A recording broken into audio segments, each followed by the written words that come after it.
श्रीहरये नमः श्रीहरये नमः श्रीहरये नमः। गोपिका जीवनस्मरणं गोविन्दा गोविन्दा। दशகம் 67 பகவானின் மறையுதலும் மீண்டும் வெளிப்படுதலும்.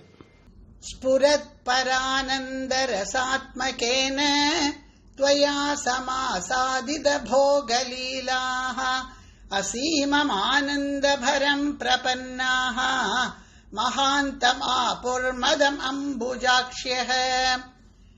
निलीयते सौमयि मयि अमायम् रमापतिर्विश्वमनोभिरामः इति स्म सर्वाः कलिदाभिमानाः निरीक्ष्य गोविन्द तिरोहितो भूः। राधाभिताम् तावद् अजात गर्वाम् अतिप्रियाम् गोपवधूम् मुरारे भवान् उपादाय गतो विदूरम् तया सह स्वैरविहारकारी। तिरोहितेऽथ त्वयि जाततापाः समम् समेताः कमलायताक्ष्यः वने वने त्वाम् परिमार्गयन्त्यः विषादमापुर्भगवन् अपारम्।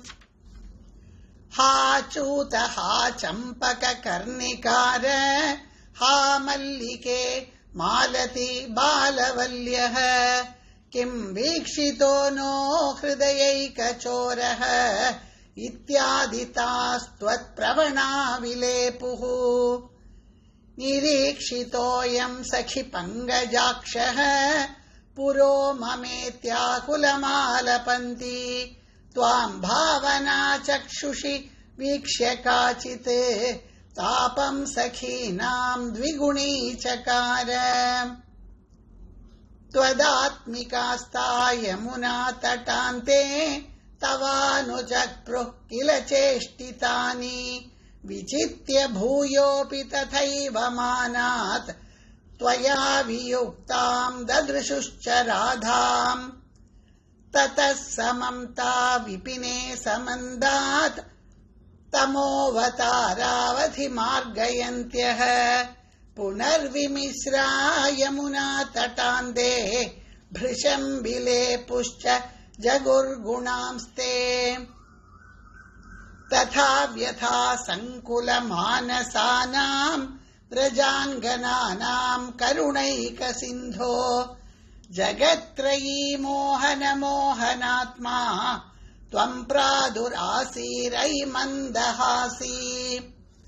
सन्दिग्ध सन्दर्शनम् आत्मकान्तम् त्वाम् वीक्ष्य तन्यः सहसा तदानीम् किम् किम् न चक्रुः प्रमदाति भारात् सत्वम् गतात् पालय मारुतेश।